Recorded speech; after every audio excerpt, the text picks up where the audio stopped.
and then finally at the very end we'll have a 30-minute Q&A where you can actually address each individual speaker for their questions. Well, the next speaker, again, is a good friend of mine. His name is Dr. Craig Thompson, and Dr. Thompson is a research ecologist with the U.S. Forest Service, specifically the Pacific Southwest Research Station out of Fresno. Yet he spends most of his time outside of the valley and up in the Sierras, which is a very good thing. His official duties actually involve developing and managing research projects looking at the impacts of forest and fire management on carnivores in the western United States. But unfortunately, his unofficial duties now involve helping not only his research crews, but the other wildlife professionals navigate this new world where encountering armed growers in the backcountry is an unfortunate reality. So with that, let's have a warm welcome for Dr. Thompson.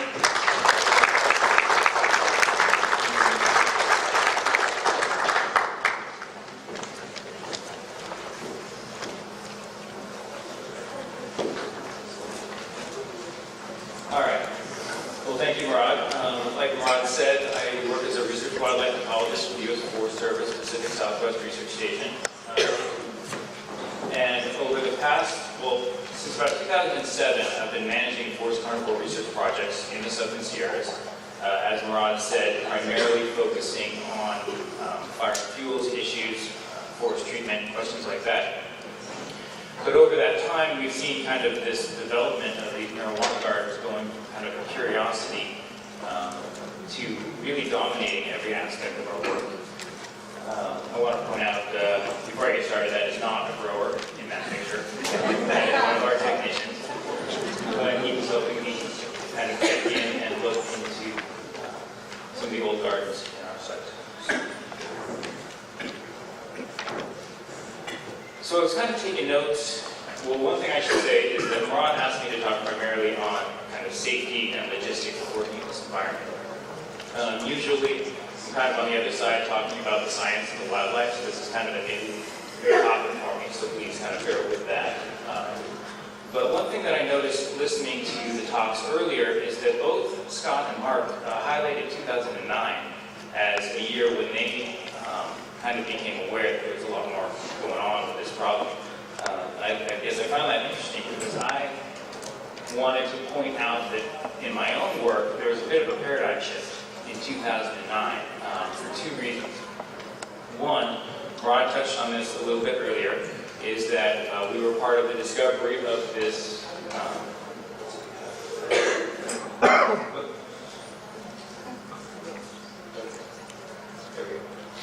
we were part of the discovery of this first fisher that turned out to be an AR case, this animal that died in the woods.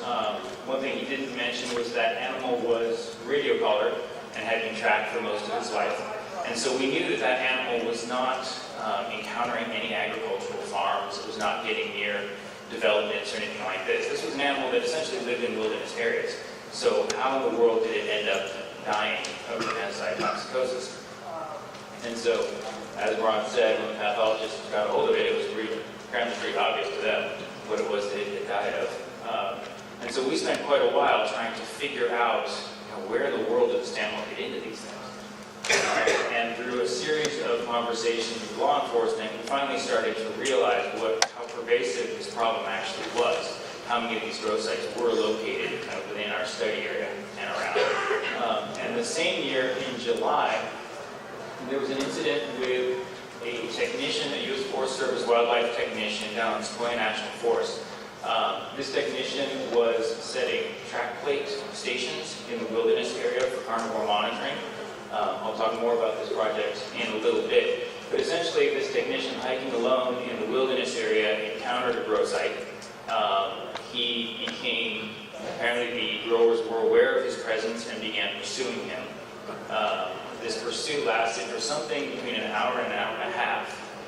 He was on the radio with dispatch, Forest Service dispatch at the time. We sent out a helicopter to try to find him. And my understanding is that there was about a 10 to 15 minute period where everybody lost contact with him, and they actually thought he was dead. And that was an extremely eye-opening moment for us in that we realized, this is not a curiosity anymore. This is a reality that we're working with and something that we have to account for. So people always want to know, what's the likelihood if you're designing a project or starting to work on a project, what's the likelihood that you are going to encounter this in the woods? The Forest Service estimates that 83% of the marijuana grown on Forest Service lands in the United States comes from California. This is an older map, so I'm sure the numbers have changed a little bit, but 8 of the 10 primary marijuana-producing forests in the United States are all here in California. And these maps really tell kind of a sobering story. You heard Scott and Mark talk about, and they had more detailed information, obviously, for the Northern California area. But these are sites between 2005 and 2012 that were known and eradicated, I believe, by law enforcement. And I need to point out that depending on which law enforcement estimate you read, they're actually finding anywhere from maybe 15 to 40% of what's actually out there. So in reality, you're talking about significantly more sites than that. Over on this side, this is where our fieldwork, most of our fieldwork goes on in the Sierra and Sequoia National Forest. You can see there are hundreds of sites located in these national forests, and again, this is only a small percentage of what's actually out there. So having worked in this environment for almost a decade now, I would go so far as to say that in the state of California, if you're working on public land, unless you're working in the desert or maybe up in the alpine environments, this is a concern for you. And even the desert and the alpine environments, I would say cautiously, because these guys are really creative in what they can do. So again, Murad asked me to talk kind of about the logistical side of things for supervisors and technicians doing field work in California these days. What are some of the things you got to worry about? So primarily, I was going to talk about safety concerns. Well, to start, just some idea for people that have not encountered this. What are the kind of things that you might run into in the woods? How some of us have dealt with the safety concerns. Potential data loss. You can design a project with as much statistical power as you want, but if you can't get to your sites, it's not going to do a whole lot of good. And budget impacts. Like it or not, this is a reality where a lot of us have found that we have to allocate fairly significant portions of our budget to deal with either training, equipment, safety, personnel, issues like that. So I'll talk about that a bit too. And then fire is also a concern that doesn't really fit necessarily into some of these categories, but the reality is that many of these grow sites, there have been a lot of fires, big and small, associated with these grow sites, and that impacts all of us, just from access, environmental issues, budget issues, all of that. And then I was going to try to give some examples for real projects, kind of what people have encountered and how they have dealt with it. So what does this look like in the woods? Far and away, the most common evidence that you're going to come across is the irrigation pipe. Typically black, sometimes it's spray painted brown or camouflage. Often it's buried. They will go through great pains to camouflage this. But we have found that animals love to use it as a water source too. So they will dig it up and chew it. Time will wash away whatever covering they have. So far and away the most common evidence that people report is coming across this black irrigation tubing out in the woods. Trash and cans, hopefully you can get close enough to actually see the cans, but animals will scatter the trash pretty widely, and as you saw from some of the earlier slides, these places are an absolute mess in terms of trash pits and stuff that's thrown around. I don't want to stereotype and get accused of anything, but the reality is that in my area, in the Southern Sierras, the vast majority of the grows are Mexican drug trafficking organizations. And the trash associated with those tend to be Hispanic food items. And that's just, the reality is that our technicians know that if they come across that type of trash in the woods, that is a significant flag that something's going on in the area. the third thing I have up there is suspicious vehicles, foot and tire prints. As you work in an area for a long time, you get to know that area, you know the back roads. Things like tennis shoe prints in the snow in February stick out. I mean, you laugh, but it's true. Or, honestly, two-wheel drive older vehicles up some back logging road where they don't really belong. You start to notice those things, and they stick out. And the vast majority of the time, those are evidence that someone's been out there scouting a site or doing something along those lines. If you miss some of that preliminary evidence and end up actually encountering one of the gardens, the two things that are pretty consistent among them is some type of water storage. You see a lot of black piping. Scott had a lot of examples of the different water storage things that they see up north. Down in the southern Sierra, it tends to be these kind of excavated cisterns that they build. It may be camouflaged, it may not. But that's pretty consistent and obviously out of place thing to find. And the grows themselves, again, it's a bit of a difference between what Scott was describing, the 215 grows up north. They are far more blatant. We can't really rely on Google Earth to find ours because these guys are trying, at least at some level, to camouflage it. But clearing of some kind, this was maybe a half-acre patch that was cleared. And then one thing that we often see that's really common is in the manzanita and the shrub fields. They will clear out underneath. They will leave enough of the canopy to try to get some aerial cover there. I don't know if you can see it in the picture or not, but there are these series of terraced depressions in the ground. There are actually, lined up spots. Every one of those little depressions is a plant. This was a site that was eradicated, so it's cleared out. Typically, there would be hose lining these kind of terraced areas, and each plant gets its own irrigation. So again, just kind of tying into what Scott mentioned, you can imagine the volume of water that is necessary to be diverted to support some of these grows in a dry southern Sierra environment. So if you come across these things in the wood, primarily you've got to get out of there. I mean, there's really no second. There's no other advice to give anybody, to give your technicians, things like that. You retreat along the same path that you came in, because obviously you walk that path, you didn't encounter anyone. You go off on a different path, you never know what you're going to find. So follow the same path out, and don't take anything. People like to joke about it, take samples, take pictures, prove that they were there. Something you just want to get out of there quickly. And a significant portion of the violence that is associated with these sites is associated with growers thinking that someone is trying to rob their site. So if you do something like trying to grab a sample, you can easily be mistaken as trying to take their product. So in terms of some of the logistical stuff, the safety, the data collection, and the budget. So in terms of safety, what are the real risks that we work with, and what have some of the other research projects done?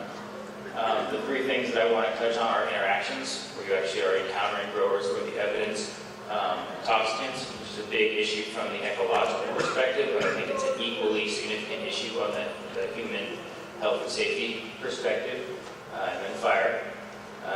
Data collection.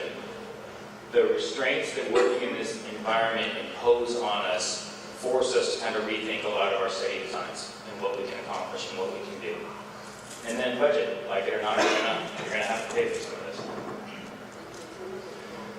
So in terms of the interactions, I have included observations in here because at some level you are encountering the site out there. The vast majority, far and away, of what is reported is kind of non-violent encounters. Things like running into the pipe, seeing the trash. One of the common ways that these folks get supplies is for someone to come up at night and toss trash bags full of supplies over the side of the hill. And then the growers come out of the woods to recover it. There have been many, well not many, but a number of times where our technicians have reported either seeing that action or seeing the kind of supplies sitting on the side of the road. And again, the number of suspicious vehicles and individuals. In our study area, I would say that sometimes during spring and summer, there's not a week that goes by when someone is not reporting one of these types of interactions, some form of observation. But obviously, we're far more worried about the threatening encounters. These are not as common, but they have been reported. In my experience down there, I've heard probably about a dozen of them. It is important to remember that weapons are almost always found at these sites. The picture down below, I think that this one is all over the place now, but it was, they took some photos of themselves, but you can see that a number of those guys are holding guns. And over here, this is one from Northern California, just a quick photo of automatic weapon pieces in this case, I think.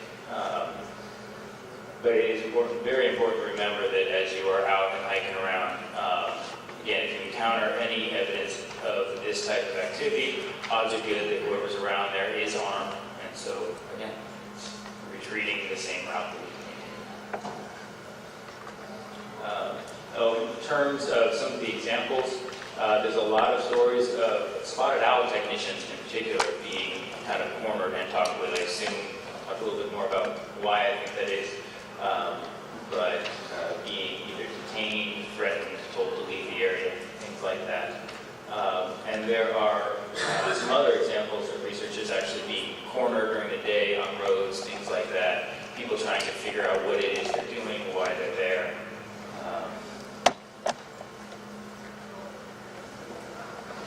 In terms of the toxicants, this is just a really quick list taken from a couple reports of cleanup efforts in the Southern Sierras, but I think there's somewhere around 50 different toxicants that have been recovered at these sites. They range from, I think there's a couple of essential oil organic sprays on there, all the way to things that are banned in the United States. Murad mentioned carbofuran, I think Mark did as well. There's a number of things. Actually, DDT has been pulled out of some of these sites as well. And many, again, in our area, many of the labels on these things are actually in Spanish as well. So they're being imported from other places and brought in. So this is bad enough. But what's really scary about some of this is not what's occurring in the marked containers, but what's occurring in the unmarked containers. It is very common at these sites for the growers to use other containers, be it a soap bottle, a bleach bottle, a water bottle, things like that. They're mixing these things up, they're reconstituting powders, and so this is a good example right here. Some of our technicians found that in the woods. We have no idea what's inside of that container. And there is a strong chance it could be any of these things on the list. Oftentimes, these gardens are not one single piece of land. They're actually a number of dispersed plots. So they may take one large bottle of pesticide, split it into 5 so that they have supplies at each one of their plots. Often these things have been sitting outside for a very long time, so they're under pressure. I don't know all of the details, but there was an incident, I think in 2013, where a Forest Service employee working on a prescribed fire detail, he was hiking along and he kicked a plastic trash, just a bottle on the ground. And if you read his report, it's kind of funny because he said at the last minute something in his head was telling him not to do that, but it blew up when he kicked it. And it was some kind of chemical inside. He was wearing fire clothing at the time, no necks and heavy boots, so he actually was protected by his clothing. But he was just, I think, close to a trailhead. He was not in the wilderness or anything like that. And so this is a very real threat that anybody working out there has to deal with. I also have, Murad talked a bit about the hot dog incident, and he also brought up the tuna can issue. We have not seen the hot dogs in the Southern Sierras, but we have seen the tuna cans. And I don't know about the rest of you, but I have cut myself often opening tin cans like that. And so finding those in the woods, and all of us are inclined to reach down and pick that up and clean as we go. It's kind of a world where you have your really careful with what you lean down and pick up. And one other thing to throw in here, it is the temptation, far and away, if you encounter one of these things, if you're at an old site, to pick it up. You know, you see the trash, you want to pick it up, you want to clean it. I am subject to that temptation myself. I have given into it, and I have found myself with a $500 bill in terms of hazmat disposal. You can't just bring this stuff back. So, as responsible as that may seem, you really don't want to be trying to pick this stuff up yourself and bringing it in. You want to report it, you want to bring in those who are trained to do it and have avenues to deal with this stuff. There are some resources available to particularly supervisors who want to understand this and hopefully train the technicians that they're supervising. One really useful thing is what are called the material data sheets for all of these various chemicals. You can find these things on pretty much any pharmaceutical company website. There's all sorts of versions of them. But essentially they summarize for each of these chemicals, what is it, what are the risks, how do you deal with it, what are the first aid applications, things like that. So really anyone who is sending technicians into the backcountry or into areas where they may encounter it needs to have access to this information. At least for the Forest Service side as well, over the past 5 or 6 years, they have put a lot of effort into coming up with various documentation, pamphlets, safety things that you can kind of pass out, hand to technicians and help for training. I did notice on the back of those nice little cards on the back table there. I was not aware of this, but somebody has created a very similar little thing with a description on the back of the type of stuff that you might find. So having those types of documentation available to hand to technicians to help educate them on what they might run into and what they should do about it is really critical for supervisors at this point. In terms of data collection, the reality is that we lose access to parts of our study area every year. On our official project, it's a complete guess. It's somewhere 10-12% we could easily lose access to in any given year. And essentially this is law enforcement telling us that either there is evidence of an active grow, we need to stay out. Oftentimes it's investigations that are going on and they ask us to stay out of an area so that we don't screw up anything that they're trying to work on. The Region 5 Carnivore Monitoring Program estimates that about 5-10% of their sites are flagged as safety concerned and they can't access that until law enforcement clears them. So it's just, again, that's just reality these days. As you design studies, you need to be aware that in any given year you could lose access to significant parts of your study area. We also have found that we are unable to pursue priority issues often in the woods. It's kind of Murphy's Law that if there's something really important that we want to find, there's a decent chance it's going to be in an area we can't get to. Ourselves and the HOOPA folks, Mark has mentioned that mortalities, a lot of us are focused on cause of death for fisher research projects, a lot of suspicious mortalities that occur in the vicinity of grow sites we can't access. We have, in my work, we are lucky enough at least to have law enforcement agents dedicated to resource protection who, when they can, will actually accompany us and have to recover some of this data, but by the time we work that out and get in there, I mean, there might be a collar and a little bit of fertilizer, so we really have no idea what happened at that point. We also have lost access to denning areas.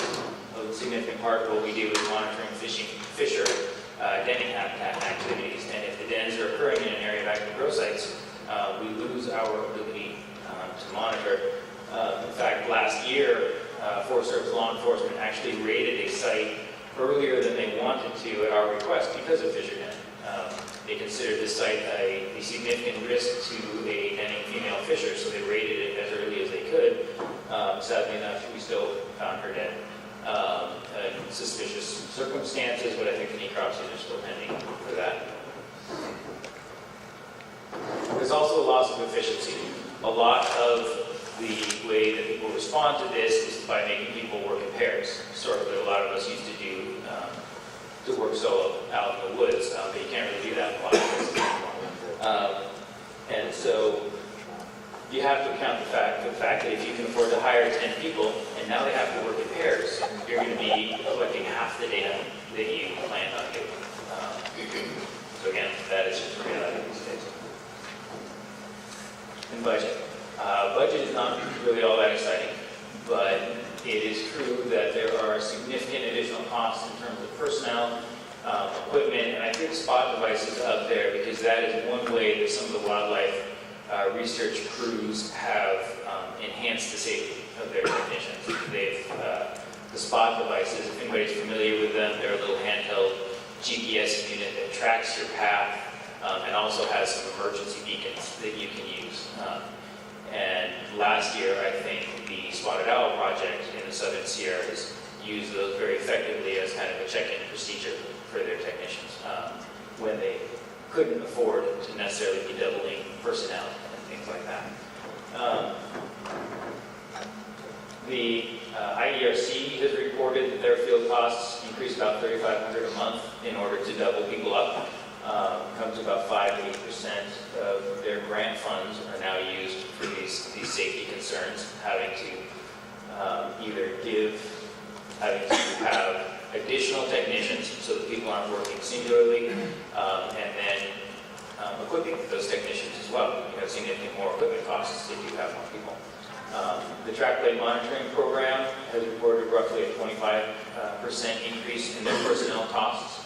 And on the Hooper Reservation, Mark indicated that his personnel costs often have almost doubled because, again, if you're sending spotted owl technicians out at night to do call points, you have to send 2 instead of 1. You have to have twice as many people, or you have to sacrifice the sites that you can access. And then fire.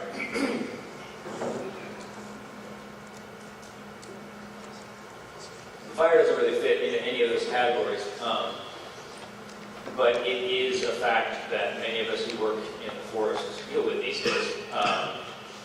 In the past, I think, 8 years, there have been 8 large fires that were confirmed, starting through marijuana grows. And I think I'm aware of at least half a dozen small ones also that are not in there that were dealt with quicker. The $55 million in suppression costs, that is an underestimate. In reality, when they sum up the total cost of that, it's probably 3 times that amount. And in my world, we often lose portions of our budget every year to what they call fire transfer costs. Essentially, the cost of the fire overruns what they have, so they start pulling from other sources. And so, for me, fire fits into a budget category as well. As these fires are started by the growers, my budget gets pulled to cover these.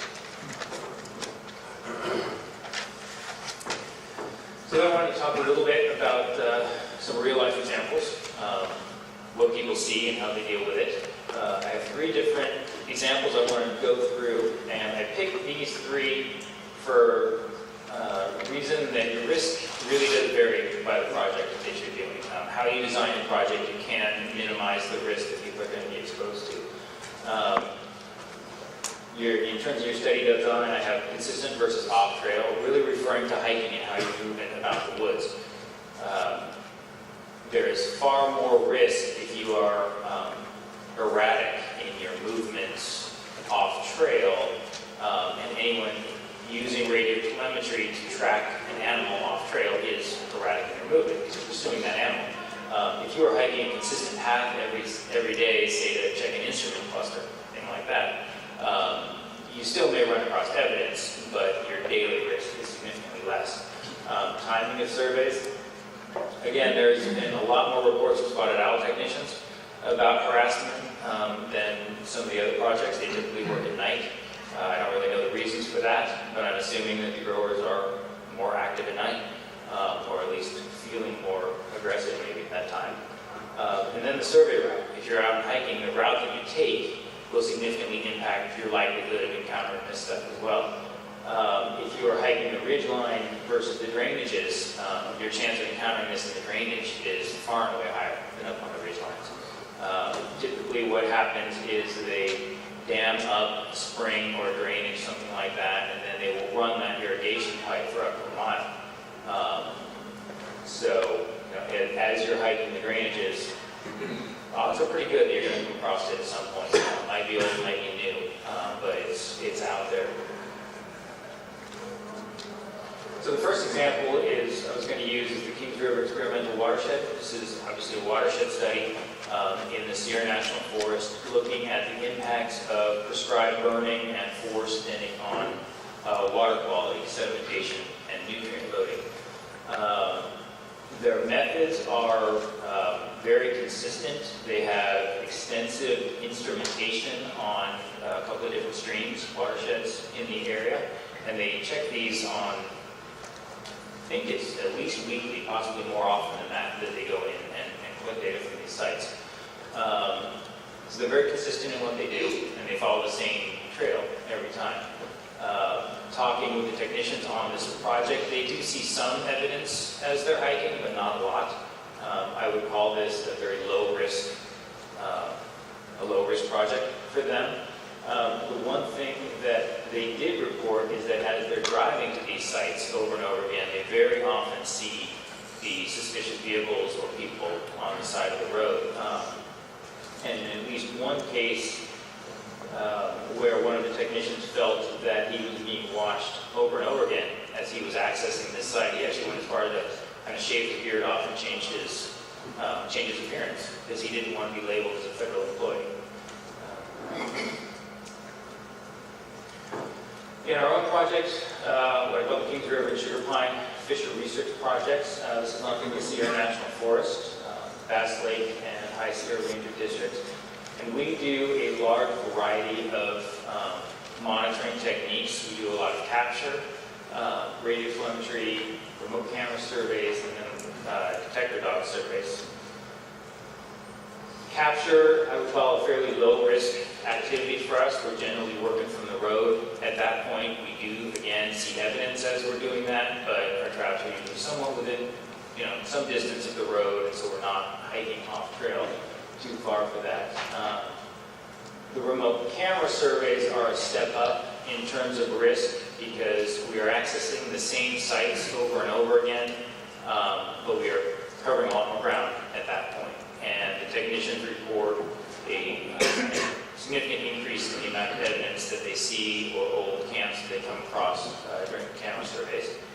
The radio telemetry, I would call even a step up from that in terms of risk, because again, once you're doing radio telemetry on the ground, your movements become erratic. You're covering a lot more ground out there, so therefore the chance that you're interacting with some of the stuff goes up significantly. And then the detector dog surveys are kind of in a class of their own. For anybody familiar with that technique, these are dogs that are trained to detect the scat of carnivores for us. Anyone who's ever tried to follow a dog around in the woods knows that they take a very crazy path, and it's really easy to get disoriented. These guys are trying to keep track of the dog, and they're not necessarily paying attention to the environment around them all the time. And so nearly all of the incidents we have had where our technicians have actually ended up in a camp or in a grow site itself is associated with those surveys. So those, I think, for us, that's our highest risk activity. So again, steady design, we're off trail a lot, we have irregular visits, and typically, at least historically, we would work alone. It's most efficient. We send people out in the woods, hire people that are confident in the woods. We don't really worry too much about that. The incidents that we have seen, again, almost weekly, we're coming across evidence out there. Stolen equipment, the camera surveys. We have remote cameras in remote parts of the forest. And in a previous Fisher project, they actually had growers they had the camera locked to the tree, the bare box and the cable locks, except the growers cut the tree down. And so they took the camera. And then loss of access and loss of data. And that is, again, just a reality that pretty much every year there's something we can't get to that we want. The response that we have had is we work in pairs, what we call seasonally. We know that the spring is a high-risk activity, and if we are hiking in certain drainages or watersheds for the first time, the first 2 or 3 times we're in an area, every year we will work in pairs. After that, people do end up going in singularly. And the law enforcement escorts. That's been kind of an extreme response on our part, but we have gone to that periodically. If we really need into an area, they've been willing to escort us. And then the last example I wanted to go through was the Region 5 Carnivore Monitoring Project. This is an extensive project throughout the southern Sierra Nevadas. They are monitoring the population trends of multiple carnivore species using track plate stations. And so these stations are deployed every year. This is a graph from a paper that was published recently, kind of showing how widespread their stations are. They hire, I think, somewhere between 20 and 30 technicians every summer to visit these spots. They train them, and then they kind of break them up into teams, and they send them out. Historically, these folks would work alone. They would visit these sites. I think their initial design was visit the site every other day for 5 sampling periods, something like that. But essentially, this is the crew who had their technician chased in the Domelands Wilderness area. That was a paradigm-shifting moment for them. Not only for them, but for the Forest Service supervisors there on Sequoia National Forest as well. After that, they mandated working in pairs. They revised their protocols. They had to change their survey design to, I think, 3 visits and a visit every 7 days or something like that. They had to completely redesign their protocols to account for having to have people work in pairs. They simply couldn't visit them as often, so they had to change their study design. They have a delayed start, meaning that they won't even start their surveys in an area until law enforcement has cleared it for them. Some years that works well, and they're able to get in early. Some years, apparently, they have to wait for quite a while before law enforcement can get to do that. So it adds a tremendous amount of instability to their planning. I think I mentioned earlier that they have 5 to 10% of their units every year, and about a 25% increase in labor costs. And so the last thing that I have is that the one consistent thing that everybody has reported on this is stress. This adds a tremendous amount of stress to those of us working in the woods out there. On the supervisory level, I'm not really sure which is worse, but you're worried about the technicians that are out there. You have to account for training, you have to account for coordination with law enforcement. On the technician side, I mean, they're daily concerned daily over what they might encounter. There is kind of often a pressure to complete the task. Should you actually turn around if you saw pipe? How old is it? You know, what's your real risk? And so these technicians are forced to make those decisions sometimes in the field. And then stereotyping. That is, in our area, again, growing is primarily Hispanic. And I'll be candid, I mean, we strive to get a diverse workforce and get a bunch of people out there. But we do. We see Hispanics in the woods. It causes stress to us, which is not fair to them because there's a lot of recreationists coming up. But, and in terms, I mean, I would not want to be a Hispanic wildlife technician either, working in the woods these days, because other people would be stereotyping you. And again, that's not fair to them in any way, but it is a reality in Southern Sierra. We're working with it. And so with that, just some acknowledgements, particularly Rebecca Green and Jody Tucker, field supervisors, who helped me understand a lot of this, and the law enforcement agents